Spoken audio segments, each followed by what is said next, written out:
ओम शांति।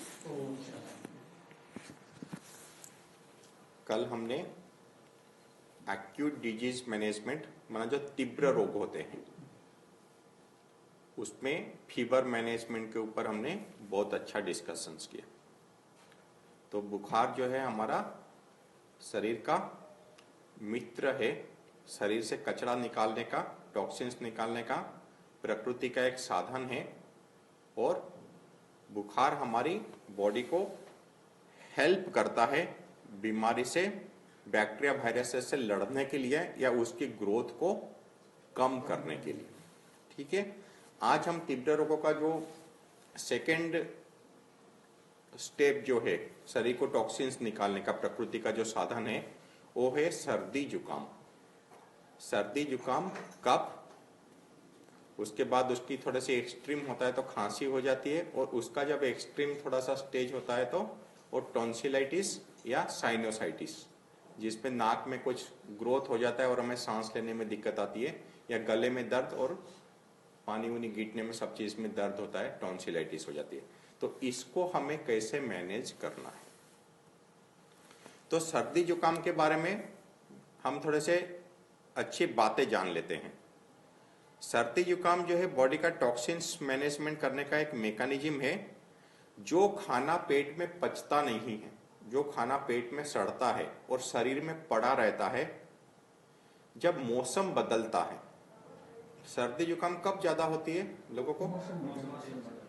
या ठंड से गर्मी आ रही है या गर्मी से ठंड आ रही है, उस टाइम पे जो है हमारे शरीर में जो है लोगों को कफ बनता है। अब किसको थोड़ा कफ बनता है, किसको ज्यादा कफ बन जाता है। ठीक है, अब कोई बोलता है कि मैंने एक केला खाया और मेरे को पूरा का पूरा कफ बन गया, थोड़ी सी ठंडी हवा लग गई पूरा कफ बन गया, थोड़ी सी ठंडी पानी से नहा ली पूरा का पूरा शरीर में कफ बन गया।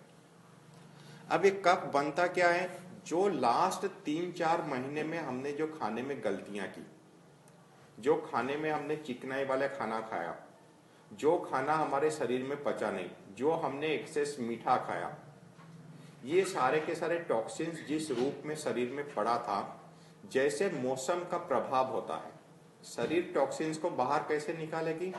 अब उसको परिवर्तित रूप करेगी, सिंप्लीफाई करेगी और सिंप्लीफाई करके कोई उपाय से निकालेगी। तो जैसे हमने बताया कि पहले बुखार करती है, तो बुखार करने से ब्लड में जो टॉक्सिन्स आए हुए हैं वहां पर बैक्टीरिया वायरसेस को बढ़ने का मौका मिला, तो शरीर उस टॉक्सिन्स को निकालने के लिए बुखार को प्रोड्यूस किया। बुखार को प्रोड्यूस करके अब वो क्या कर रही है, मैकेनिज्म को समझो। अब हमने पाचन तंत्र को रेस्ट नहीं दिया और प्रकृति ने जबरदस्ती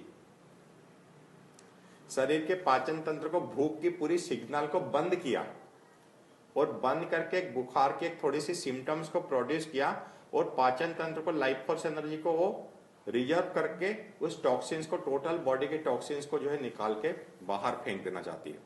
और साथ में जो है थोड़ा बहुत जो जमा था नहीं, पूरे बॉडी के इतने टॉक्सिन्स को बाहर निकाल के फेंक दिया कि एक व्यक्ति साल भर तक स्वस्थ रह सकता है, साल भर तक उसके कोई हेल्थ के प्रॉब्लम्स नहीं आ सकते। अब सर्दी जुकाम में हमें जो कफ की जो अमाउंट बन रहा है, मतलब लास्ट 3-4 महीने में हमें खाने में जो भी गलतियां की हैं और जो भी शरीर में हमारे टॉक्सिन सरफेस लेवल पे पड़े हैं। अब टॉक्सिन्स कैसे हैं? क्रोनिक डिजीज होता है तो बॉडी के जो टॉक्सिन्स है सरफेस लेवल पे नहीं पड़े हैं, वो जाके क्या होते हैं, बॉडी के ऑर्गन लेवल पे स्टोर होना शुरू हो जाते हैं। जैसे अगर बैंक अकाउंट है और बैंक अकाउंट में एक स्कीम होता है सेविंग अकाउंट और सेविंग प्लस अकाउंट। माना सेविंग अकाउंट में अगर आपके पास 25,000 से ज्यादा रुपया 2-3 महीने तक पड़ा रहा तो 25,000 से ऊपर का अमाउंट जो होगा वो एफडी में चला जाएगा ऑटोमेटिक। तो बॉडी का सिस्टम क्या है, बॉडी की जो लाइफ फोर्स एनर्जी है बॉडी के टॉक्सिन्स को मैनेजमेंट करने की कोशिश करती रहती है। जब वो मैनेज नहीं कर सकती है तो बाद में उसकी स्टोरेज क्या करेगा, धीरे धीरे उसको सरफेस लेवल से जाके जो है उसको फिक्स डिपॉजिट माना बॉडी के ऑर्गन लेवल पे सेटल करेगा। अगर यहाँ सरफेस लेवल पे ज्यादा हो गया, जैसे अब घर पे जो है सरप्लस कैश जो है अब जो है 20-25 हजार से ज्यादा हो जाए, चलो इमरजेंसी काम उम ये सब के लिए हम जो 20-25 हजार 50 हजार जो भी हम कैश अपने जरूरत के हिसाब से हम रखते हैं, उससे जब एक्स्ट्रा कैश होके जो है शरीर में हाथ में पड़ा है या घर पे पड़ा है तो क्या करेंगे हम, उसको जाके बैंक में जमा करेंगे। अब बॉडी भी क्या करते हैं ना, बॉडी अपनी टॉक्सिन्स को मैनेजमेंट करके उसको सरफेस लेवल पे से बाहर निकालना चाहती है, और सरफेस लेवल से बाहर निकालने का तरीका क्या है, बुखार, सर्दी जुकाम और लूज मोशन। अगर वो शरीर के अंदर चला गया टॉक्सिन्स, अब सरफेस लेवल पे बहुत ज्यादा था, बॉडी उसको मैनेज नहीं कर सकती है, अब वो टॉक्सिन जाके बॉडी के ऑर्गन लेवल पे या सेल्स के डीप इंटीरियर लेवल पे स्टोर होना शुरू हुआ। तो वहां से अब कैसे निकलेगा टॉक्सिन्स बाहर, फोड़ा फुंसी, कोई गांठ बनेगा, फाइब्रेट बनेगा, सिस्ट बनेगा, या और कोई तकलीफ या प्रॉब्लम वहां पर जनरेट करेगा। ठीक है ना। तो सरफेस लेवल का टॉक्सिन जो ऊपर ऊपर से जो है था और ज्यादा नुकसान नहीं हुआ, और शरीर से सरफेस लेवल का टॉक्सिन जो है सारा का सारा और पूरी मात्रा में बाहर निकल जाए, तो उसका उपाय क्या है, बुखार, सर्दी जुकाम और लूज मोशन। तो इसलिए कफ जो बनता है, तो कफ बन के शरीर से टॉक्सिन्स निकल जाए वो ज्यादा पसंद करेंगे, या पस बन के निकले, मतलब कोई घाव हो, कोई फोड़ा फुंसी हो और वो पस बन के और टॉक्सिन्स बाद में निकले, तो कफ के रूप से निकल जाए तो हम जो है ज्यादा पसंद करेंगे कि बहुत अच्छी तरीका है कि कफ के रूप से निकल जाए। लेकिन कफ अगर ज्यादा बन जाता है तो क्या है, नाक के रास्ते से और मुंह के रास्ते से अगर इतना सारा कफ निकलने की कोशिश करे बॉडी से, तो फिर हमें क्या होती है, तकलीफ तो होती है। तो अब इसके बाद आती है कि हमें कफ को मैनेजमेंट कैसे करना है। तो कफ के बारे में, सर्दी जुकाम के बारे में कुछ इंटरेस्टिंग फैक्ट्स जान लेते हैं। कफ और कोल्ड जो है एक राइनो वायरस के द्वारा होता है, और ये राइनो वायरस के लिए कोई भी एंटीबायोटिक होती नहीं है। मेडिकल साइंस में कोई भी ट्रीटमेंट, माना कफ और कोल्ड के लिए कोई भी ट्रीटमेंट जो है, कोल्ड के लिए कोई ट्रीटमेंट नहीं है। कफ जो है या कोल्ड जो है, ये हमारे जो है सेल्फ लिमिट डिजीज है, माना खुद अपने आप को ठीक कर लेती है। अगर हम दवाई खाते हैं तो 1 हफ्ते में ठीक होती है, अगर हम दवाई नहीं खाते हैं तो 7 दिन में ठीक होती है, मतलब दोनों का बराबर। और डॉक्टर अपने लिए कभी भी सर्दी जुकाम के लिए दवाई नहीं खाएगा, और सर्दी जुकाम के लिए कोई भी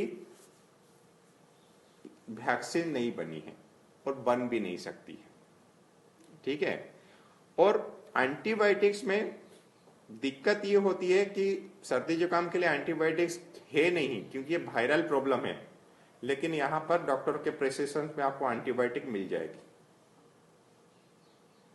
और एंटीबायोटिक सबसे ज्यादा समस्या ये करती है कि सबसे पहले हमारा जो बैक्टीरियल फ्लोरा है, जो बॉडी की इम्यूनिटी का सेंटर है, 70% बॉडी की इम्यूनिटी बैक्टीरियल फ्लोरा के द्वारा, जो पेट में हमारे हेल्दी बैक्टीरिया हमारे इंटेस्टाइन में है, ये मेंटेन करते हैं, और इन हेल्दी बैक्टीरिया फ्लोरा को ये खत्म कर देता है। ये एंटीबायोटिक की सबसे बड़ी जो है प्रॉब्लम होती है। तो अगर स्पीड ऑफ थॉट अगर बढ़ा हुआ है, हमारे मन में अगर बहुत सारे विचार चल रहे हैं, तीव्र विचार चल रहे हैं, तो उस टाइम पे सर्दी जुकाम का प्रभाव भी आप देखोगे कि बढ़ा हुआ है। और सर्दी जुकाम हमने जो है कोल्ड का प्रॉब्लम समझा है, एक्चुअली सर्दी जुकाम जो है बॉडी की हीट की प्रॉब्लम है। पेट की अगर गर्मी बढ़ी हुई हो, जैसे गर्मी का दिन है और गर्मी का दिन में हम धूप में घूम के आते हैं, और घूम के आके तुरंत जो है घर में आके अगर हम ठंडा पानी, मटके का पानी हो चाहे ठंडा पानी पी लेते हैं, तुरंत ही नेक्स्ट सेकंड में क्या होता है, नेक्स्ट सेकंड में तुरंत ही जुकाम की फीलिंग आ जाती है। सिर्फ ज्यादा समय नहीं लगता है, सिर्फ सेकंड के गैप में ही जो है हमें सर्दी जुकाम की फीलिंग आ जाती है। तो बॉडी ने क्या किया, हीट कोल्ड की जो बैलेंस है, जो रेशियो है, तो उसको मैनेज करने के लिए अगर बॉडी में इंटरनल हीट बढ़ा है तो उस हीट को निकालेगी कहां से, सर्दी जुकाम करके निकालेगी। पेट की गर्मी बढ़ी है तो जुकाम, नाक से अगर पानी टपक रहा है तो ये हमारी जो है बॉडी की, शरीर की इंटरनल गर्मी, इंटरनल गर्मी माना पेट की गर्मी बढ़ी हुई है तो नाक से पानी टपक रहा है। और जिन व्यक्तियों को सालों से नाक से पानी टपक रहा था, खूब गर्म पानी पीते थे, कंबल मतलब जो है दिन भर में जो है कैप या मफलर ओढ़ के रखते थे, मतलब गर्मी का दिन हो चाहे ठंड का दिन हो, थ्रू आउट द ईयर जो है, साल भर जो है वो कुछ ना कुछ मफलर है, कैप है, कुछ थोड़ा सा शॉल है, हल्का स्वेटर है, कुछ ना कुछ यूज करते थे, गर्म पानी पीते थे, गर्म पानी से नहाते थे, गरम गरम चाय पीते थे, और सालों से नाक से पानी टपक रहा है और थ्रू आउट द ईयर टपक रहा है। हमने उनको जो है उनका पूरा ट्रीटमेंट की गाइडलाइंस चेंज कर दिया कि हमने बताया कि आप जो है अभी आपके पेट की गर्मी का प्रॉब्लम है, आप पेट की गर्मी को ठंडा करने के लिए, गर्मी को खत्म करने के लिए सारे के सारे उपाय करो। ये सारे के सारे उपाय जो कर रहे थे, सारे के सारे उपाय छोड़ो, और लोगों के जो है सर्दी जुकाम ठीक हो गए। 3-4 दिन, 5 दिन, 7 दिन के अंदर लोगों के जो नाक से सालों से पानी टपक रहे थे, वो पानी टपकना बंद हो गया। तो सर्दी जुकाम एक जिसमें नाक से पानी टपकना बोलते हैं, और कफ जो बोलते हैं वो छाती में जम के बलगम के रूप में निकलता है। ठीक है, तो अभी हम जो है सर्दी जुकाम का चलो डिस्कशन कर रहे थे, उसकी बात कर लेते हैं। तो सुबह का पानी में अगर हम नहाते हैं, जो प्रकृति का पानी होता है, जैसे हमने डिस्कशंस किया कि सुबह में ठंड के दिन में अगर कुएं से या ट्यूबवेल से सूरज उगने के टाइम पे अगर पानी अगर हम निकालेंगे तो पानी का टेम्परेचर कैसा होता है, हल्का सा गर्म होता है। हल्का सा गर्म मतलब बॉडी टेम्परेचर से अगर 37 डिग्री है तो मैं समझता हूं कि 37.5 डिग्री टेम्परेचर ही होगा, 38 भी नहीं होगा। और बड़े सहज से जो है थोड़ा सा ठंडा पानी मिला हो, कुछ करो तो जो हो पानी बिल्कुल न्यूट्रल हो जाता है। ठीक है, तो वो प्रकृति का। और 6 बजे अगर स्नान करो, उसके सूर्य उगने के 1 घंटे 2 घंटे बाद अगर कुएं से या ट्यूबवेल से पानी लगो तो क्या होगा, वो पानी का वो टेम्परेचर मिलेगा क्या, वो पानी ठंडा हो चुका होगा। तो ये पानी का टेम्परेचर से अगर अधिक टेम्परेचर के पानी से अगर हम नहाते हैं तो बॉडी की इम्यूनिटी कम करता है। अगर हम कोई भी झरना में जाते हैं नहाने के लिए, कहीं पर मौका मिल जाता है तो बाहर पैसा खर्चा करके पिकनिक स्पॉट में जाते हैं जहां पर झरना की फैसिलिटी हो, और किसको उस टाइम पे सर्दी जुकाम की प्रॉब्लम है, नहीं है, शरीर में दर्द है, जकड़न है, कुछ भी है, अब जाके उस ठंडे पानी से नहाने के बाद मन और शरीर में क्या होता है, फीलिंग ताजगी से भर जाता है, ऊर्जा बढ़ जाती है, हाँ, फीलिंग ऑफ वेलबींग बढ़ जाती है। ठीक है ना, तो ठंडा पानी से नहाना जो है शरीर के हेल्थ के प्रॉब्लम्स को जो है, मतलब जो नेचुरल एटमॉस्फेयर का जो पानी है, हम जैसे जीवन जीते हैं तो हमें कौन सा टेम्परेचर अच्छा लगता है, बॉडी की टेम्परेचर 37 डिग्री टेम्परेचर है, लेकिन 27 डिग्री 28 डिग्री तक का टेम्परेचर हो तो हमें जो फीलिंग ऑफ वेलबींग अच्छी लगती है। 22 डिग्री टेम्परेचर से कम होता है तब जाके हमें जो थोड़ी सी हल्की सी ठंड की फीलिंग आती है, लेकिन फिर भी फीलिंग ऑफ वेलबींग अच्छी रहती है। एसी करते हैं तो एसी में क्या करते हैं, टेम्परेचर 20-22 डिग्री मेंटेन करते हैं, या तो फिर ज्यादा से ज्यादा जो करेंगे, लो टेम्परेचर चाहिए तो फिर 26 डिग्री सेंटीग्रेड कर देंगे। तो 30-32 डिग्री टेम्परेचर होता है तो भी अच्छा लगता है, लेकिन उससे ज्यादा टेम्परेचर अगर एटमॉस्फेयर टेम्परेचर बन जाए तो हमें जो है बेचैनी बढ़ती है, शरीर में प्रॉब्लम्स बढ़ता है। तो जिनको भी सर्दी जुकाम की प्रॉब्लम है, अगर सुबह में सूरज उगने के पहले या सूरज उगने के आसपास का समय अगर वो नॉर्मल नेचुरल पानी से नहाते हैं, नेचुरल पानी मेरा बोलने का भाव है कि जो डायरेक्ट सोर्स से मिल रहा है, और आजकल तो घरों में डायरेक्ट सोर्स पॉसिबल नहीं है क्योंकि मोटर लगा रखे हैं, ऊपर पानी की टंकी चढ़ा रखे हैं।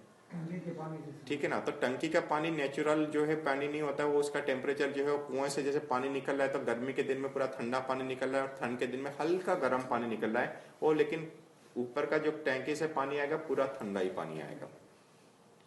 तो जो कमजोर व्यक्ति हैं, जो वृद्ध व्यक्ति हैं, या जिनके शरीर में बहुत ज्यादा दर्द जकड़न है, या कमर का दर्द या गर्दन का दर्द बहुत ज्यादा है, तो उनको मैं बोलूंगा कि जो है आप पानी में इतना ज्यादा ठंडा पानी है तो आप इसमें थोड़ा गर्म पानी मिला के न्यूट्रल करो, माना बॉडी के टेम्परेचर से 2-4 डिग्री कम ही रहे, ना कि बॉडी के टेम्परेचर से ऊपर के पानी से स्नान करो। बॉडी के टेम्परेचर से ऊपर के पानी में स्नान करने से वो शरीर में की इम्यूनिटी को लगातार अगर स्नान करते हैं, कोई जैसे 40 डिग्री 42 डिग्री थोड़ा सा गर्म गर्म पानी से नहाने की कोशिश करते हैं, तो साल भर या बार बार अगर गर्म पानी से नहाते हैं तो बॉडी की इम्यूनिटी कमजोर होती है। हाँ, आपकी तबीयत खराब है, आपकी कमजोरी है, आपको बुखार है या शरीर में दर्द जकड़न है, उस टाइम पे आपने जो है नॉर्मल टेम्परेचर का या गर्म पानी का 1-2 दिन का प्रयोग किया, वो अलग बात है, लेकिन गर्म पानी से नहाने से फ्रेशनेस की फीलिंग नहीं आती जो ठंडे पानी से नहाने से आती है। तो हमें अगर कोई भी व्यक्ति सूरज उगने के टाइम पे नेचुरल पानी से नहाता है या तो टैंक की पानी लेता है, उसके शरीर अगर कमजोर है, बूढ़ा व्यक्ति है या प्रॉब्लम से, तो थोड़ा सा उसमें गर्म पानी मिला के उसको न्यूट्रल करे या 30-32 डिग्री 27 डिग्री टेम्परेचर का पानी करे। ये नहीं बोलूंगा कि 5-7 डिग्री 8 डिग्री के टेम्परेचर के पानी से स्नान करो। ठंड के दिन में जैसे राजस्थान है, बहुत ज्यादा ठंडी हो जाती है, तो इतना ठंडा पानी से सभी सहन नहीं कर सकते। हालांकि यूथ और सबको जो नहाते हैं, वो बहुत गांव के लोग हैं जो मजबूत शरीर और नहाते हैं, उनको उसमें बहुत आनंद आता है। और 1 सेकंड शरीर में गर्म पानी ठंडा पानी जैसे ही पड़ जाता है, और पड़ने के बाद क्या होता है, शरीर से अंदर से गर्मी क्रिएट हो जाती है, और गर्म पानी से नहाने वाले को ठंडी की फीलिंग आती है। ठीक है ना। तो इसलिए अगर हम नॉर्मल पानी से नहाते हैं और सुबह उठ के अगर हम नहाते हैं, तो बात पीत कफ तीनों का बैलेंस होता है। शरीर में सर्दी जुकाम कफ के प्रॉब्लम या इम्यूनिटी के प्रॉब्लम खत्म हो जाते हैं। अगर सुबह उठ के हम जो सूरज उगने के समय पे थोड़ा सा आधा घंटा आगे पीछे ले लो, उस समय पे अगर हम नेचुरल पानी से स्नान करते हैं, तो बॉडी के जो है बात पीत तक की बैलेंस हो या सर्दी जुकाम के प्रॉब्लम या कफ कोल्ड का प्रॉब्लम में खत्म हो जाएगा। अब दूसरी बात जो है, तो मैं कफ कोल्ड वालों को जिनको नाक से पानी टपकता है, तो उनको हमने क्या किया, फिर लौकी का जूस और हरा धनिया पत्ते का जूस पिलाया कि पेट की गर्मी कम हो। पेट के ऊपर गीला नैपकिन रखवाया कि पेट की गर्मी कम हो। और अभी हमने सबसे अच्छा प्रयोग किया कि मार्बल का पत्थर का टुकड़ा लो, या मार्बल का जो हम रोटी बेलते हैं चकला आता है, तो चकले को लो, फ्रीज में रख दो, या जहां फ्रीजर है फ्रीजर के अंदर आधा घंटा के लिए रख दो, तो पूरा ठंडा हो गया। क्योंकि ठंड के दिन में जैसे हम मार्बल के सरफेस में पैर डाल दे तो मार्बल कितना ठंडा होता है, ऐसे पेट की गर्मी कम करनी है, तो पेट की गर्मी कम करने के लिए हम पेट पे गीला नैपकिन का रख रहे हैं। जब बुखार होता है और बहुत तेज बुखार हो, तो उस टाइम पे बर्फ का पानी का जो है पट्टी भी रखने के लिए बोलते हैं, सर के ऊपर डॉक्टर बोलते हैं ना। तो हमने क्या किया, बोला कि पेट की गर्मी कम करनी है, तो मार्बल जो है बहुत अच्छा जो है हीट को भी ऑब्जर्व करके रखता है। अगर ठंडे में रखते हैं तो ठंडा को भी ऑब्जर्व करके रखता है। अगर धूप में मार्बल पड़ा है तो क्या होगा, एकदम गर्म हो जाता है, पैर रख नहीं पाते हैं। तो मतलब वो जो अच्छी क्वांटिटी में हीट हो या कोल्ड हो उसको ऑब्जर्व कर लेता है। अब अगर हम बर्फ पानी के गीले के नैपकिन से अगर हम ट्रीटमेंट करते हैं, तो गीला भी होता है और हमें हैंडल करना भी मुश्किल होता है। तो हमने क्या किया, जिनको बुखार था और जिनकी पेट की गर्मी कम करने की जरूरत है ना, शरीर में फोड़े फुंसियां हो रहे, गर्मी से रिलेटेड जो भी प्रॉब्लम्स है, और खास जो साइनोसाइटिस, मतलब नाक में जो है यहाँ कुछ फूल के जो है एक मांस जैसा टुकड़ा आ जाता है और हमें सांस लेने में दिक्कत होती है, और साथ में जो है ये टॉन्सिलाइटिस के प्रॉब्लम, तो ठंडा नैपकिन का रखने के साथ ही जो है तुरंत उसमें जो है सर्दी जुकाम और साइनोसाइटिस जो है 5-7 मिनट जैसे कपड़ा बदलते हैं 5-7 मिनट में, जैसे पेट की गर्मी कम होती है आपको इंस्टेंट कम होता है। गले का टॉन्सिलाइट का इसका दर्द, और नाक में जो मांस जैसा फुला हुआ था ना, जैसे पाइल्स में सूजन आ जाती है, वो भी क्या है, पेट की गर्मी है, और वहां पर पाइल्स की जगह पे नहीं है, यह नाक की जगह पे आई है। और तुरंत जैसे सिकोड़ता है ना, जैसे बैलून से हवा निकालते हैं जैसे सिकोड़ जाता है ना, उसी तरह से उसी मोमेंट में, उसी 5-10 मिनट के अंदर जो है उसमें आपको सिकुड़न जो है साइनोसाइटिस में और टॉन्सिलाइटिस में तुरंत आराम पड़ता है। तो हमने अभी बुखार के पेशेंट्स को और उनको क्या किया, मार्बल के पत्थर को हमने फ्रीज में रखवाया या आइस ट्रे के उसके फ्रीजर में रखवाया, और आधा घंटा घंटे चाहे कितनी देर भी पड़ा रहे, ठंडा हो गया, और उसको लाके पेट के ऊपर हल्का जो है कॉटन का कपड़ा डाल दो या गीला कपड़ा डाल के उसके ऊपर उसको रख दो, और ऊपर से थोड़ा सा कुछ गीला तौलिया ढकना है तो ढक दो। तो 5-7 मिनट में बॉडी की हीट को क्या करेगा, पेट की गर्मी को, उसकी गर्मी जो है, उसकी ठंडक जो है डीप डीप जाएगी, डीप पेट के अंदर जाएगी, और पेट के अंदर से डीप गर्मी को जो है निकालेगी। और उसी 5 मिनट के अंदर ही आपको जो है टॉन्सिलाइटिस की अगर प्रॉब्लम है तो टॉन्सिलाइटिस में बहुत अच्छा रिलीफ मिलेगा, और साइनोसाइटिस की प्रॉब्लम है तो साइनोसाइटिस में बहुत अच्छी रिलीफ मिल जाएगी।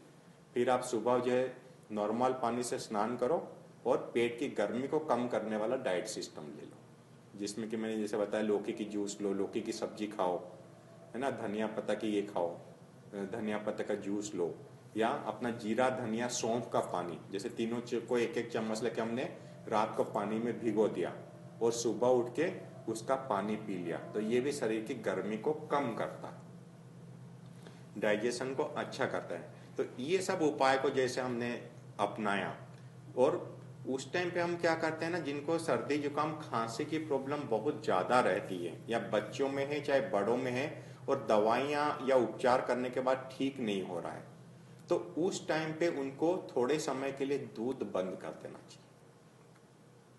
हफ्ते 2 हफ्ते के लिए जरूरत के हिसाब से दूध बंद कर देना चाहिए। तो दूध क्या करता है ना, इन्फेक्शन या कफ कोल्ड को, दूध जो है वायु का आहार है, दूध एक कफ का आहार है, वो जो है उस प्रॉब्लम को उस टाइम पे जो है बढ़ाने में मदद करता है। हाँ, देसी गाय का दूध है, 1 कप दूध है, वैसे वो बात नाशक कफ नाशक वो बताते हैं, वो अलग बात है। लेकिन इन्फेक्शन अगर सीवियर हो गया और हमें मैनेज नहीं हो रहा है, तो उस टाइम पे, क्योंकि देसी गाय के दूध के नाम पे हमें देसी गाय का दूध तो मिलता नहीं है, फिर कोई भी दूध इस्तेमाल करते रहते हैं। भैंस का दूध भी है, कोई चाहे दूसरे सोर्स ऑफ दूध है, चाहे वो अब हाइब्रिड गाय के दूध है, जर्सी गाय के, तो वो सारे बात पित्त कफ को बैलेंस नहीं करता। तो उस पर्टिकुलर टाइम पे जो है दूध अगर हम बंद कर देते हैं तो हमें अच्छे रिजल्ट, अच्छे परिणाम आते हैं। ठीक है, तो सर्दी जुकाम की बात हो गई। अब हुआ कि कफ और बलगम शरीर में जम गया है, अब ये सारा नाक से निकलने की कोशिश कर रहा है, तो हमें तकलीफ तो हो रही है। अब इसको अगर हम मैनेज कर लें और टॉयलेट के रास्ते से निकल जाए, तो फिर कफ में कोई प्रॉब्लम है क्या? कोई प्रॉब्लम नहीं है। शरीर के टॉक्सिन जो है सरफेस लेवल पे थे और सरफेस लेवल से शरीर से बाहर निकल गए, तो एक कोई तकलीफ है? कोई तकलीफ नहीं होगी। तो इसके लिए एक बहुत ही अच्छा सा छोटा सा फॉर्मूला है, वो घर में भी बना सकते हैं। तो इसमें 5 इंग्रेडिएंट्स है। वैसे एक इंग्रेडिएंट जो मुख्य है, जो गांव में हम बहुत पहले काम में लेते थे, फिटकिरी। फिटकिरी का फूला हुआ पाउडर, जो घर में फिटकिरी को अगर प्यूरिफिकेशन करते हैं, फिटकिरी को पाउडर कर लीजिए और पाउडर करके गरम गरम तवे पे फिटकिरी का पाउडर डाल दीजिए। तो जैसे मोम पिघलता है, ऐसे फिटकिरी का पाउडर पूरा पिघल जाएगा, और पिघलने के बाद वो उबलेगा। उबल के उसमें जो पानी है, 7 हिस्सा 10 हिस्सा पानी है, वो पानी जो है पानी खत्म होगा। माना जैसे पानी, किसी चीज में पानी खत्म होता है ना, तो जैसे गर्म करेंगे 5-10 मिनट टाइम लगता है, लेकिन वो पानी उसका जो है खत्म होगा, और खत्म होने के बाद ड्राई हो जाएगा। और ड्राई होने के बाद आप जो गैस बंद कर दो और उसको ठंडे होने के बाद उसको पाउडर बना दो। ये फिटकिरी का प्यूरिफिकेशन प्रोसेस बोलते हैं। और इस फिटकिरी को अगर हम अंदर खाने में प्रयोग में लेते हैं तो शरीर के लिए बहुत अच्छा काम करता है। फिटकिरी को ऐसे भी पानी की प्यूरिफिकेशन के लिए ही यूज करते हैं, तो पानी शुद्ध हो जाता है, पानी में बैक्टीरिया वायरसेस मर जाते हैं, अच्छा होता है। तो ये दुनिया का एक बहुत ही अच्छा, सुंदर सा, खूबसूरत सा एंटीबायोटिक का काम करता है। तो फिटकरी 2 प्रकार की आती है, एक तो आती है लाल फूल। आप जो भी फिटकरी, लाल हो या सफेद हो, जो आप शेविंग के बाद काम में लेते हैं, जो लेते हैं पानी को प्यूरिफिकेशन करने के लिए, जो भी फिटकरी काम में लेते हैं, वो फिटकरी काम करेगा। आपका सफेद हो चाहे थोड़ा सा हल्का सा लाल कलर का हो, दोनों फिटकरी काम करेंगे। दोनों को जो है प्यूरिफिकेशन करके वो पाउडर रख लो।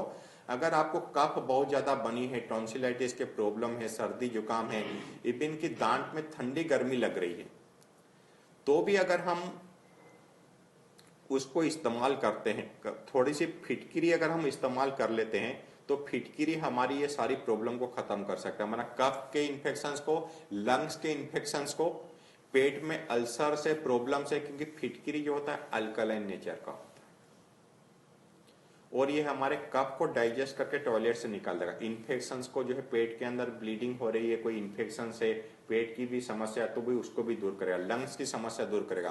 कफ जमा हुआ है, कफ निकाल देगा। अगर घाव को हम फिटकिरी के पानी से धोते हैं, जानवर की जब इन्फेक्शन होते हैं तो किससे धुलाई करते हैं? फिटकिरी के पानी से धुलाई करते हैं। तो इन्फेक्शन जो है बहुत अच्छा एंटीबैक्टीरियल है, और जो है वो इन्फेक्शन को जो है हील कर देता है। घाव जो है तेजी से भरती है। अगर डेटॉल से धोगे और फिटकिरी के पानी से धोगे तो हीलिंग किससे ज्यादा होगी? पहले होगी फिटकिरी के पानी से। अगर आपने घाव की धुलाई की है, क्योंकि डेटॉल से धुलाई करने के साथ क्या करेगा, वहां पर के जो हेल्पफुल बैक्टीरिया है, हमारे जो मित्र बैक्टीरिया है, उनको भी खत्म करेगा। अब फिटकिरी से धुलाई करोगे तो नुकसान करने वाले बैक्टीरिया वायरसेस को धो देगा, लेकिन शरीर को जो मदद करने वाले बैक्टीरिया है उनको नहीं धोएगा। वो वहां पर उसकी हीलिंग में मदद करेंगे, उसको पकने से, और दूसरे बैक्टीरिया वायरस जो नुकसान करने वाले बैक्टीरिया वायरस थे उनसे बचाने का काम करेगा। ठीक है ना। अगर जिनको दांत में ठंडी गर्मी भी लग रही है, तो भी अगर फिटकिरी के पाउडर से अगर कुल्ला करते हैं तो तुरंत ही आप देखेंगे उसका एक कोटिंग जैसे दांत के ऊपर जम जाता है, और आपको ठंडी गर्मी या खट्टा जो ज्यादा या कोई चीज हम खा नहीं पाते हैं तो उसको जो है उसकी फीलिंग जो है तुरंत बदल जाएगी, आप जो है खा पाओगे। तो अगर मुंह का जैसे माउथ वॉश यूज करते हैं, मुंह के जैसे बैक्टीरिया इन्फेक्शन से कुछ होता है या गार्गल करना होता है तो नमक के पानी से करते हैं, तो ऐसे हम फिटकिरी के पानी से भी जो है गार्गल कर सकते हैं, जो अपना प्यूरिफाइड पानी है। तो उससे भी हमारे जो गले का थ्रोट इन्फेक्शन से, या तो फिर हम उसको शहद के साथ या सिर्फ गर्म पानी के साथ भी अगर फांकी मार लेते हैं 2-3 चुटकी पाउडर, तो भी बहुत अच्छा मदद करता है। वो भी गर्म करके उसको बाद में नहीं, प्यूरिफाई करके वो पाउडर रख लो, पाउडर आपका साल भर 2 साल 3 साल तक खराब होने वाला नहीं है। आप जो घर में जो है ब्लड में इंफेक्शन होता है तो भी वो सही कर देता है। ब्लड में इन्फेक्शंस भी है तो भी आप फिटकिरी का प्रयोग में ले सकते हो, बॉडी को अल्कालाइन बनाने में मदद करता है, तो इन्फेक्शन से फाइट करने में भी मदद करेगा। उसको आप हम इंटरनल कंजप्शन में हम इसको ले सकते हैं, ठीक है। और फिटकिरी का जो एक बहुत अच्छा प्रयोग जो है थायराइड के लिए, अगर हम मुलहटी का पाउडर और फिटकिरी का पाउडर इक्वल क्वांटिटी हो, या 100 ग्राम मुलहटी के पाउडर में 70-80 ग्राम फिटकिरी का फुला हुआ फिटकिरी का जो पाउडर है वो मिला लीजिए। अगर इसका 1/4 चम्मच से आधा चम्मच तक, या थोड़ा आधा चम्मच से कम की मात्रा में अगर सुबह शाम हम इस्तेमाल करते हैं तो थायराइड की जो गोलियां चल रही हैं वो कम होती जाती है। और अभी रिसेंटली काफी केसेस तो किए हैं, एक एग्जांपल शेयर करूंगा। बालोतरा में किसी की 100 मिलीग्राम की जो है दवाई चल रही थी, 100 mcg थायराइड की गोली चल रही थी, और 1 महीना उन्होंने जो है इस फिटकिरी और मुलहटी के पाउडर का प्रयोग किया। तो हमने बोला था कि 1 महीने बाद आप अपना रिपोर्ट निकाल लेना थायराइड का, और थायराइड का रिपोर्ट निकालने के बाद उनके डॉक्टर ने उनको 75 mg का एडवाइस कर दिया। अब अगले महीने तक उनकी 50 मिलीग्राम हो जाएगी, उसके नेक्स्ट महीने 25 माइक्रोग्राम mcg हो जाएगी, और उसके बाद जो है तीसरे चौथे महीने जो उनका वो हट जाएगा। फिर हमने उनको गाइडेंस दिया कि आप जो है 4-5 महीने में अपना टेस्ट कराते रहना और इसको कुछ दिन कंटिन्यू रखना, तो आपका जो है थायराइड हो सकता है काफी हद तक ठीक हो जाए, ठीक है ना। और अगर कम पावर चली है तो उनको जल्दी से मेडिसिन विड्रॉ हो सकती है, लेकिन साथ में हमने डाइट की भी गाइडलाइंस दिया है। धनिया पाउडर का भी यूज करो, और खाने पीने में जैसे सब्जी में टमाटर नहीं खाना है, या दूसरी जो बातें हमारी जो फूड कॉम्बिनेशन रूल्स है, हफ्ते में 1 दिन फास्टिंग का है। दुनिया का क्या है बेस्ट डॉक्टर और बेस्ट मेडिसिन, उसको एक्टिवेट करना है, ठीक है ना। तो सर्दी जुकाम भी जब होती है, कफ बन जाता है, तो उस टाइम पे भी खाना खाने का दिल होता है क्या? खाने की भूख की फीलिंग जो होती है कम हो जाती है। अब गले में दर्द हो रही है, टॉन्सिलाइटिस जो है खूब बढ़ी हुई है, अब उस टाइम पे जो है पानी भी गीटा नहीं जा रहा है, लेकिन हम क्या करते हैं ना, खाना खाने की कोशिश करते हैं, दिमाग में बैठा है कमजोरी ना आ जाए, प्रॉब्लम ना हो जाए, जीना है तो क्या करना है, थोड़ा तो खा लेना चाहिए। जबरदस्ती थोड़ी सी खा लेते हैं, तो हम बोलते हैं जबरदस्ती नहीं खा के लाइफ फोर्स एनर्जी को, शरीर को हीलिंग करने के मोड पे ले जाओ। लाखों रुपया दुनिया का सबसे अच्छा डॉक्टर और सबसे अच्छी मेडिसिन सिस्टम को एक्टिवेट कर लो, तो जबरदस्ती थोड़ा सा क्यों खा रहे हो? 1 गासी 2 गासी आधी फुल्का खाने की कोशिश क्यों कर रहे हो? तो उस टाइम पे सब्जी खा लो, या तो फ्रूट्स खा लो, या तो खाने की इच्छा नहीं है तो अपना जो है अपना लिक्विड कुछ लेना है तो ले लो, नहीं तो फिर पानी पी लो। एक टाइम का गैप कर दो, और एक टाइम की वो गैप करना क्या करेगा, बीमारी की इंटेंसिटी को कम कर देता है। अब जो अगर बलगम बन गई है, बलगम शरीर में जमा हो गए, तो कारण क्या हुआ? प्रकृति जब टेम्परेचर की डिफरेंस आती है तो उसको बहुत अच्छा मौका मिल जाता है, ठीक है ना। जैसे ठंड के दिन से गर्मी का दिन आया, या गर्मी के दिन से ठंड का दिन आया, तो उस टाइम पे जो टेम्परेचर का डिफरेंस आता है तो उसको शरीर को मौका मिलता है, शरीर के जो सरफेस लेवल पे टॉक्सिन्स पड़ा है उसको कफ में और बलगम में परिवर्तन करके और बलगम करके निकाल देती है। तो इसको अगर हमें टॉयलेट के रास्ते से अभी निकालना है तो एक फॉर्मूला हम बना सकते हैं। ओनली फिटकिरी के प्रयोग से भी अच्छा फायदा हो जाता है, लेकिन ये एक फॉर्मूला, मिक्स फॉर्मूला भी बना सकते हैं, जिसमें पीपली चूर्ण 100 ग्राम की मात्रा ले लें। छोटी पीपली आती है ना, पीपली, वो सहतूत के जैसे दिखता है ना, छोटे छोटे दाने होते, पीपली बोलते, पंसारी के दुकान में मिल जाती है। तो पीपली का चूर्ण जो है 100 ग्राम अगर हम लेते हैं तो तो उसमें हरड़ का पाउडर, छोटी हरड़ हो या हरी तकी पाउडर, हरड़ का पाउडर वो भी 100 ग्राम मिला लें। काली मिर्च का पाउडर वो 100 ग्राम मिला लें। मुलहटी का पाउडर 100 ग्राम ले लें और फूला हुआ फिटकिरी का पाउडर करीब 50-60 ग्राम ले लें। तो ये अगर पांचों चीजें मिला के हमने इसका एक पाउडर बना के घर में रख लिया और इस पाउडर को आधा पौना चम्मच शहद के साथ, 2-3 चम्मच शहद के साथ मिला के या तो गर्म पानी के साथ दिन में 2 बार लेते हैं।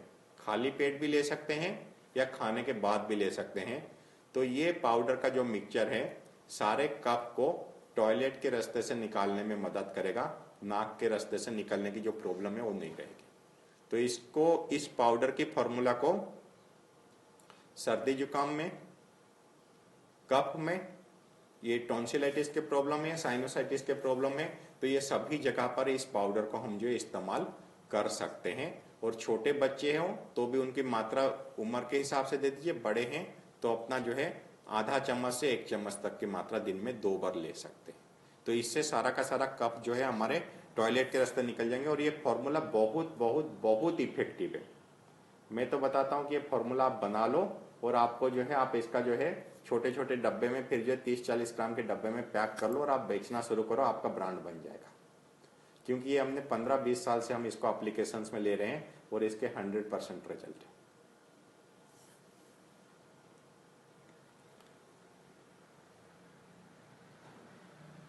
ठीक है, ऐसे हमारे जो है नेचुरोपैथी के हिसाब से अगर हम पत्ता गोभी लेते हैं तो पत्ता गोभी कफ को खत्म करता है। तो जिनको नाक से पानी टपक रहता है, छींके बहुत ज्यादा आ रही थी, हाँ, जैसे कि अभी बालोतरा का एक केस डिस्कशंस करूंगा, तो एज बहुत ज्यादा नहीं थी, 35 के आसपास ही एज थी, लेकिन एलर्जी या छींक का प्रॉब्लम इतना जबरदस्त था कि सुबह उठने के बाद तो आधा घंटा तक तो छींकने के बाद ही जो है जा सकते थे। ठंडे पानी में हाथ नहीं डाल सकते थे, माना बर्तन भी धोना हो तो गर्म पानी से धोना पड़ता था। ठंडे पानी से जो कपड़ा नहीं धुलाई कर सकते थे। छींके की मतलब इतनी सीवियर प्रॉब्लम थी कि आप बात मत पूछो।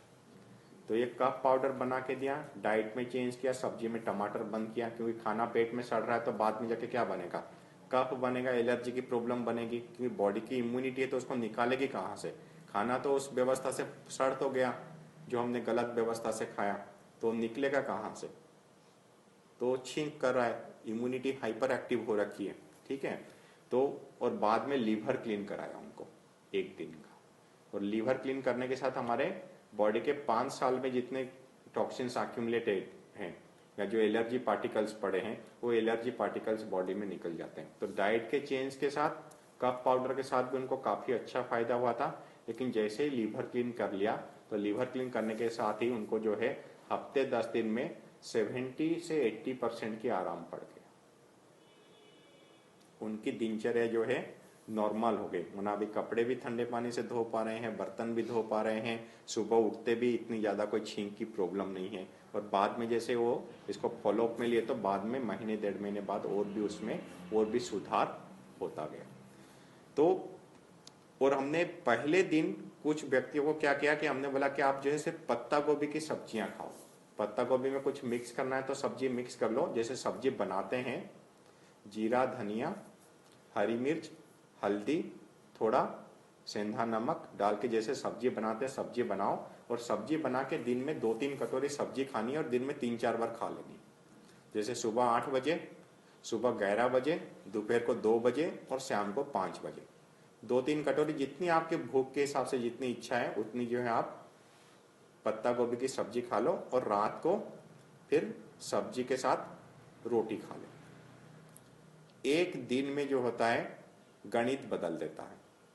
शरीर का सिस्टम छींक के प्रॉब्लम या सर्दी जुकाम के प्रॉब्लम, टॉन्सिलाइटिस के प्रॉब्लम, साइनोसाइटिस के प्रॉब्लम में 50-60% की सुधार हो सकता है। और एंटीबायोटिक का पूरा कोर्स करने के बाद टॉन्सिलाइटिस के लिए दूसरा और तीसरे राउंड का कोर्स करने वालों की कमी है क्या? या कुछ आराम पड़ता है? किसी किसी को थोड़ा बहुत आराम पड़ता है और बाद में समय के साथ ये बॉडी की लाइफ फोर्स एनर्जी ठीक करती है और हम अनवांटेड एक्चुअली जो खाते हैं।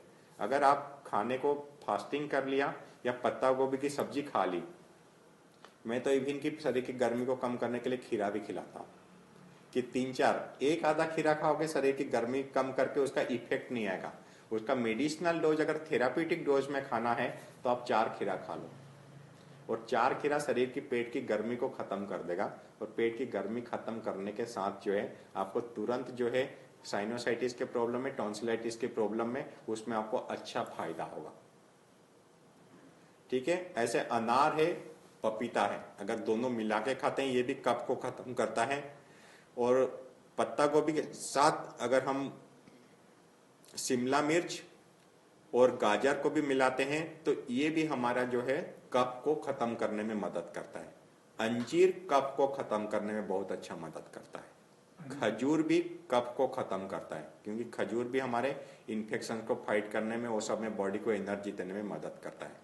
तो अगर डाइट में सबसे पहले क्या करना है, तो जिनको सर्दी जुकाम कफ कोल्ड या इन जनरल हमने बता दिया कि रोटी चावल आलू खा रहे हैं तो भोजन के साथ खटाई नहीं खानी है, क्योंकि इससे जाके खाना पेट में सड़ता है।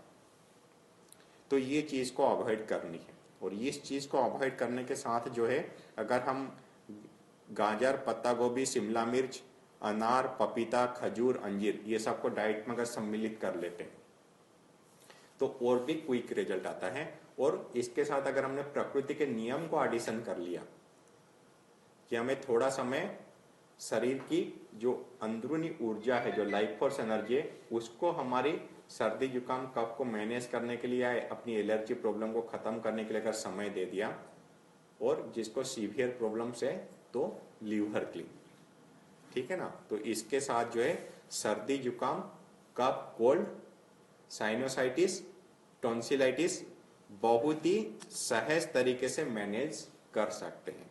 अब जहां तक आए कि फिर अगर कोई चाहे कि मैं भाई थोड़ी सी मेडिसिन का इस्तेमाल करूं, तो बहुत ही सहज जो मिल जाता है हिमालय कंपनी का सेप्टिलिन टैबलेट।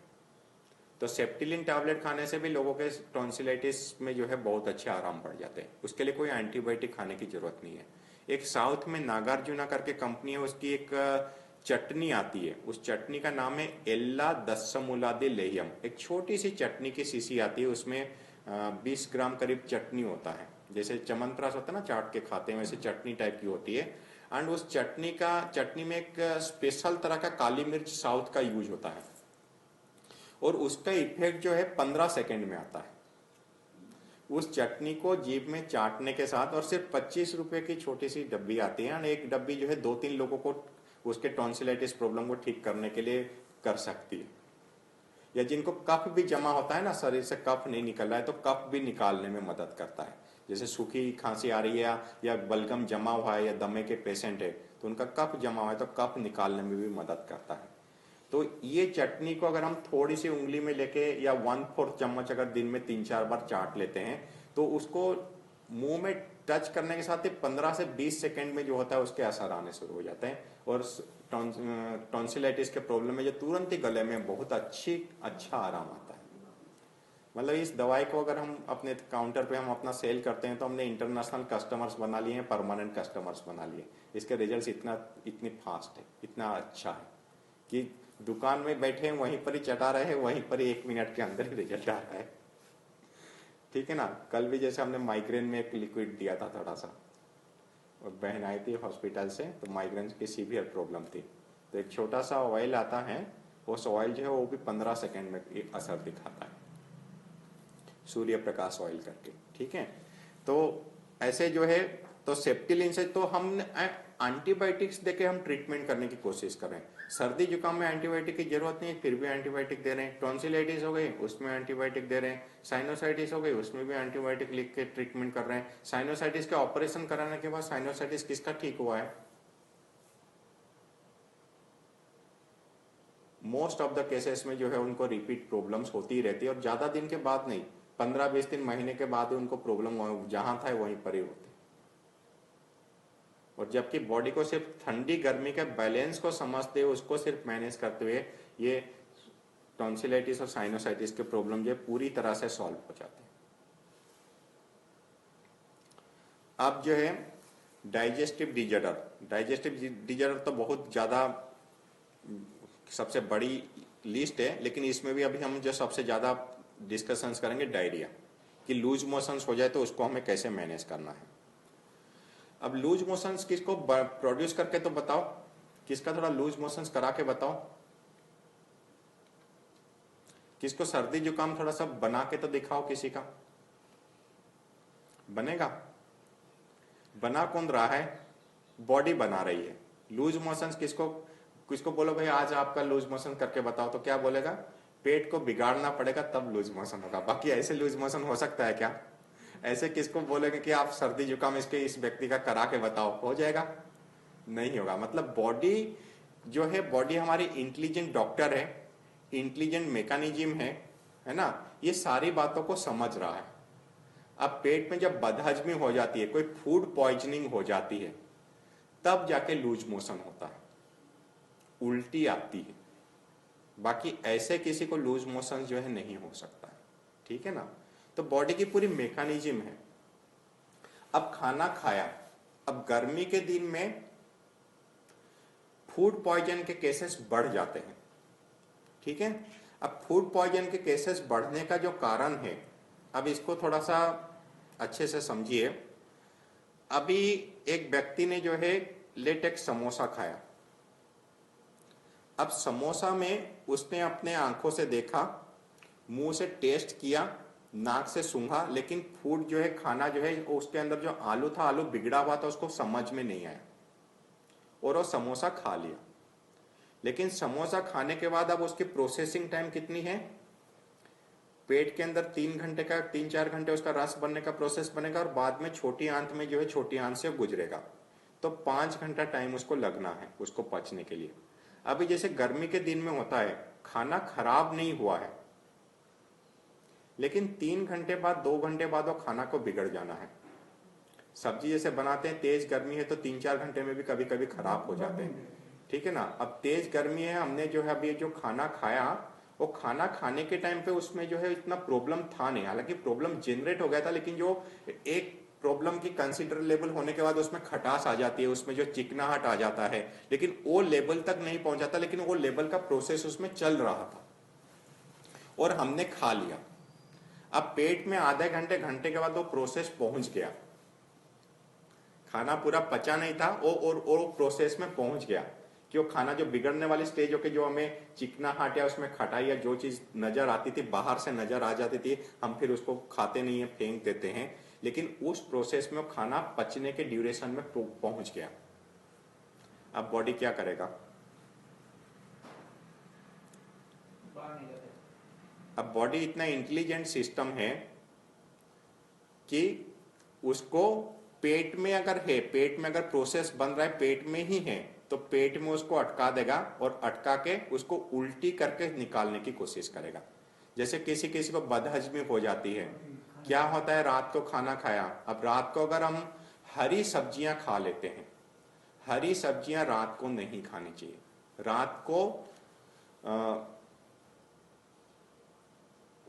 गंवार फली नहीं खानी चाहिए, ये बहुत ज्यादा गैस बना देती है, ठीक है ना। और रात को हरी पत्ते वाले सब्जी नहीं खाना चाहिए, कभी कभी हरी पत्ती वाली सब्जी बहुत अच्छा फूड पॉइजन जैसे बना देती है।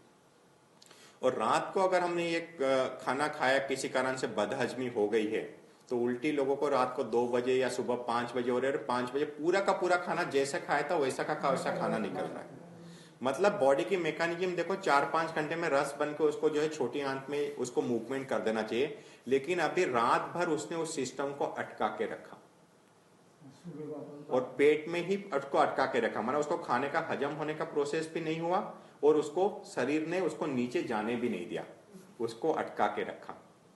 और बाद में मुंह में पानी आने का एक सिम्टम बनता है कि अभी लगता है कि अभी मुझे उल्टी आने की सिम्टम है, और थोड़ा सा जब पानी पी लेते हैं तो सहज ही आराम से होके वो उल्टी होके निकल जाती है। और उल्टी होके निकलने के बाद जो रात भर जो बेचैनी थी, गैस बन रहा था, पेट में गुड़गुड़ हो रहा था, पेट में बेचैनी लग रही थी, छाती में भारीपन लग रहा था, वो 1 सेकंड में क्या हुआ, उल्टी होने के साथ पूरा का पूरा 100% आराम हो गया। अब हाँ, बार बार उल्टी हो रहा है, खून की उल्टी हो रही है, दूसरी कोई प्रॉब्लम हो गई, वो हमारे जान के लिए भी खतरा बन सकती है, प्रॉब्लम हो रही है।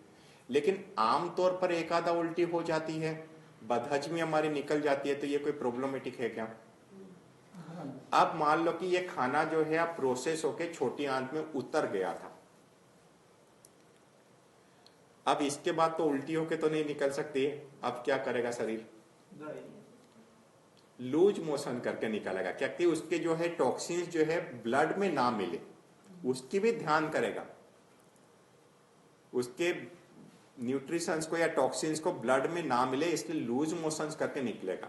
जब बदहजमी होते तुरंत ही आप देखेंगे, फील करेंगे कि जो है वो लूज मोशन की इफेक्ट तुरंत शुरू हुआ और 2-3-4 मोशंस करके जैसे पेट में से वो टॉक्सिन्स पूरा निकल जाता है और निकलने के बाद पेट बिल्कुल शांत और आराम पड़ जाता है। और पेट में गर्मी भी बहुत ज्यादा बढ़ी हुई होती है, उस टाइम पे पेट की गर्मी अगर कम करते हैं, नारियल पानी पी लेते हैं, पेट में गीला नैपकिन का कपड़ा रख लेते हैं, तो भी बहुत अच्छा रिलीफ हो जाता है। पेट का डाइजेशन को भी अगर इंप्रूव करना है, जिनको कब्ज की प्रॉब्लम रहती है, ठीक है, और जिनको पेट की गर्मी बढ़ी हुई होती है, तो अगर पेट के ऊपर गीला नैपकिन अगर रखते हैं तो ये हमारे डाइजेशन सिस्टम को इंप्रूवमेंट करता है। तो इसलिए नेचुरोपैथी सेंटर में क्या करते हैं, जैसे गीला मिट्टी रखना खाने के बाद या सुबह में, तो ये हमारे पॉइजन्स को भी कम करता है और साथ में पेट की गर्मी को भी कम करता है, कब्ज को भी तोड़ता है और डाइजेशन सिस्टम को भी इम्प्रूवमेंट करता है। तो घर में तो मिट्टी का प्रयोग करना थोड़ा सा डिफिकल्ट होता है, सब वो काली मिट्टी, इस क्वालिटी की अच्छी मिट्टी, ऑर्गेनिक मिट्टी लाके जो है प्रयोग करना, तो हम गीला नैपकिन का प्रयोग कर सकते हैं। और गीला नैपकिन के प्रयोग के बाद और गर्मी कम करने के लिए अच्छा उपाय मैंने क्या बताया, मार्बल पत्थर का प्रयोग कर लो। तो गीला नैपकिन के ऊपर जो मार्बल का पत्थर रख लो तो पेट की गर्मी कम होगी। अच्छा, जब यूरिनरी ट्रैक्ट का इन्फेक्शन होता है तो डॉक्टर क्या बोलते हैं, डॉक्टर एंटीबायोटिक देने के साथ पानी पीने के लिए बोलेंगे, लेकिन जब एंटीबायोटिक से भी काम नहीं बनता है तब बॉडी की पीएच को मैनेज करने के लिए सिट्रिका करके एक सिरप देते हैं, एंड उस सिरप से बोलते हैं कि बॉडी का पीएच मैनेज करो, और पीएच मैनेज हो जाएगा तो फिर बैक्टीरिया का ग्रोथ जो है बंद हो जाएगा। और हमें भी पेट में जो है, पेट में प्रॉब्लम्स कब हुई है, तो पेट में हम तुरंत एंटीबायोटिक लेने की कोशिश करते हैं। पेट में जो होता है, पेट का उस जो फूड जो वेस्ट हुआ ना, उस वेस्ट फूड को सिंप्लीफाई करने के लिए और शरीर से बाहर निकालने के लिए वो बैक्टीरिया का ग्रोथ हुआ है, और हम उसको तुरंत एंटीबायोटिक देके खत्म करने के लिए कोशिश करते हैं। एक्चुअली वो बैक्टीरिया का ग्रोथ हुआ है, वो जो फूड सड़ गया था उस फूड को भी थोड़ा सिंप्लीफाई करके प्रोसेस करके उसको शरीर से बाहर निकालने में मदद कर रहा था। और हमने टॉयलेट की जांच की और टॉयलेट की जांच में आ गया कि ये बैक्टीरिया का नाम दे दिया कि ये बैक्टीरिया है। और उस बैक्टीरिया को एक को जो है, जबकि पेट में से क्या होता है 2-3 मोशंस हो गए, जैसे ठीक हो गया और हमने खाना नहीं खाया, अगर उस वक्त भी कोई जो है दवाई खाए और दवाई खा के खाना खा ले तो पेट का भूख नहीं लगना और पेट का सिस्टम बिगड़ा, कितने दिन बिगड़ा रहता है, काफी दिन तक पेट का सिस्टम बिगड़ा रहता है। तो जब लूज मोशंस होती है, प्रॉब्लम होती है, तो हमें क्या ध्यान रखना है, शरीर में पानी की कमी नहीं होने देना है। डॉक्टर दवाई दे दे, ट्रीटमेंट कर दे, जो भी करे, साथ में क्या बोलेगा, ORS लिक्विड लेते रहना है, नींबू और चीनी का पानी लेते रहना है, शरीर में पानी की कमी ना हो। तो पानी की कमी हो जाती है तो ये हमारे लिए जो है रिस्क फैक्टर हो जाती है, या जान के लिए भी खतरा बन जाता है। तो इसलिए पेट की गर्मी को इमीडिएट कम करने का काम करो। तो पेट का जैसे गर्मी कम हुआ, बैक्टीरिया वायरसेस कैसे ग्रो कर रहा है, उस टेम्परेचर के रीजन्स में वो ग्रो कर पाएगा। बाकी अगर टेम्परेचर का रीजन्स अगर हमने चेंज कर दिया तो उसका ग्रोथ जो है एंटीबायोटिक से अधिक मात्रा में सप्रेस हो जाएगा। तो अगर हम पेट की गर्मी कम कर देते हैं और आराम कर लेते हैं, ठीक है ना, पेट को, पाचन तंत्र को आराम कर लेते हैं, तो बदहजमी जो नॉर्मल रूटीन की बदहजमी हुई या रूटीन का लूज मोशन हुआ है, तो ये आराम से जो है आराम से ठीक हो जाता है। और इसके लिए हमारे घर में पहले क्या कितने अच्छे मेडिसिन होते थे। अमृत धारा 35 रकम के प्रॉब्लम को ठीक करता था, और अमृत धारा की कुछ लिक्विड ले लेते थे, पेट की बदहजमी का प्रॉब्लम ठीक हो जाता था। अब इसमें 5 तरह की कितनी अच्छी चीजें, कपूर है, दूसरे है कैम्फर है, और कई 5 चीजें हैं, कितनी अच्छी हमें मदद करता था। सर्दी जुकाम है, कहीं दर्द है, बाहर से भी लगा लिया, सर दर्द है, कुछ भी है, पेट को ठंडा करता है। कपूर गया, पेट को ठंडा किया, और पेट को ठंडा करने के साथ जो है वो बैक्टीरिया वायरसेस का ग्रोथ भी रुक गया, और बॉडी के हेल्पफुल जो बैक्टीरिया थे वो बैक्टीरिया भी हमारे जो है वो भी खत्म नहीं हुए। और इंडाइजेशन का प्रॉब्लम जो है 2-3 घंटे में, क्या घंटे भर में भी लोगों को बहुत अच्छा आराम पड़ जाता है। तो हमें उसके लिए क्या है, छोटी छोटी समस्याओं के लिए एंटीबायोटिक खाने की क्या जरूरत है। होम्योपैथी है, कौन सा एंटीबायोटिक से ट्रीटमेंट करता है। आयुर्वेदिक है, कौन सा एंटीबायोटिक से ट्रीटमेंट करता है। एलोपैथी है, कौन सा एंटीबायोटिक, आयुर्वेदिक है, कौन सा एंटीबायोटिक से ट्रीटमेंट कर रहा है। क्या उनके ट्रीटमेंट से पेशेंट मर जाते हैं या बीमारियां ठीक नहीं होती हैं। तो हर छोटे मोटे प्रॉब्लम के लिए एंटीबायोटिक की जरूरत नहीं है। हाँ, कहीं पर जो है उसकी रोल जो है बहुत ही स्पेसिफिक और 1% जगह पे लाइफ सेविंग हो सकती है, लेकिन बाकी के 99% केसेस जो है हम अगर अपनी इंटेलिजेंट सिस्टम से और प्रकृति का सिस्टम को समझ के अगर हम मैनेजमेंट करते हैं तो वहां पर एंटीबायोटिक से होने वाले साइड इफेक्ट को हम जो है बचा सकते हैं और उससे जल्दी और बेहतरीन तरीके से ट्रीटमेंट कर सकते हैं। तो हमारा एक छोटी सी हर आयुर्वेदिक दुकान में मिलती है चित्रकादि बटी। चित्रकादि बटी अगर हम 3-3 छोटी छोटी गोलियां होती है तो 3 गोली अगर सुबह शाम ले लेते हैं तो पेट की डाइजेशन सिस्टम से रिलेटेड कोई भी समस्या को, पेट में दर्द आ रहा है, पेट में मरोड़ा आ रहा है, ऐसे लूज मोशंस हो रहे हैं, थोड़ी बदहजमी हो गई है, अदर प्रॉब्लम्स हो गई है, तो उसमें हमें आराम मिल जाता है। बच्चों को भी दे सकते हैं, इसके कोई साइड इफेक्ट नहीं है, कोई नुकसान नहीं है। आम व्यक्ति भी अपना डाइजेशन को इम्प्रूवमेंट करना चाहे तो ले सकता है। लेकिन हमें एंटीबायोटिक या एलोपैथी दवाई लेने के साथ एक प्रॉब्लम्स क्या आती है, कंस्टिपेशन हो जाता है। लूज मोशंस बंद करने के लिए ट्रीटमेंट तो किया, लेकिन साथ में अगले दिन क्या हो जाता है, कब्ज की प्रॉब्लम जो है, सीवियर कब्ज की प्रॉब्लम हो जाती है। और जैसे हमारे बैक्टीरिया, हमारे हेल्पफुल बैक्टीरिया, आंतों के बैक्टीरिया मर जाते हैं तो उसके बाद महीनों और दिनों लग जाते हैं। और भारत में साथ में प्रोबायोटिक लिखने की आदत जो है, कुछ एमडी मेडिसिन में भी कुछ गिने चुने लोग जो है ना एंटीबायोटिक के साथ प्रोबायोटिक लिखेंगे, बाकी यहां पर प्रोबायोटिक नहीं लिखते।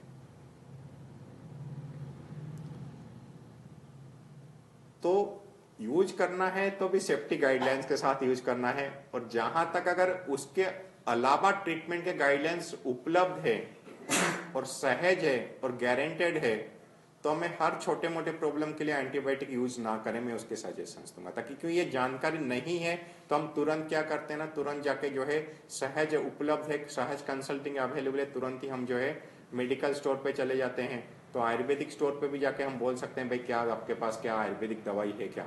तो चित्रकादि बटी है, हिमालय कंपनी का डायरेक्ट करके टैबलेट आता है।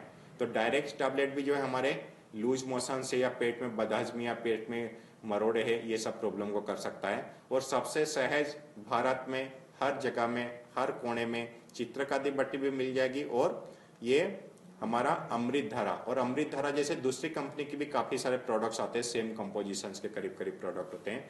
तो इसके यूज से ही हम जो है अपने लूज मोशंस और इसके प्रॉब्लम कर सकते हैं। और एक टाइम का 2 टाइम का खाना नहीं खा के पेट की गर्मी को भी मैनेज करते हैं तो भी रूटीन में क्या होता है, प्रॉब्लम मैनेज हो जाती है। या 1-2 डोज की अगर जरूरत पड़ती है तो इसको कर सकते हैं। बेल हमारा पेट के सिस्टम को बहुत अच्छा करता है। तो अगर बेल का मुरब्बा लेते हैं, बेल का पाउडर लेते हैं, बेलगिरी, बेल फल आता है ना गर्मी के दिन में, बेल पत्र नहीं, बेल का फल, बेल का फल जो होता है ये हमारे डाइजेस्टिव सिस्टम के लिए सबसे उत्तम औषधि। अगर इसका इस्तेमाल करते हैं तो इससे भी ठीक हो जाता है। इवन कि आंवला भी लेते हैं तो आंवला भी हमारा पेट के सिस्टम को, डाइजेशन को इम्प्रूवमेंट करता है, अच्छा करता है। और सबसे अच्छी बात कि पेट की गर्मी को कम करो, जैसे टेम्परेचर डिफरेंस करते हो ऐसे बैक्टीरिया वायरसेस का ग्रोथ रुक जाता है आराम से।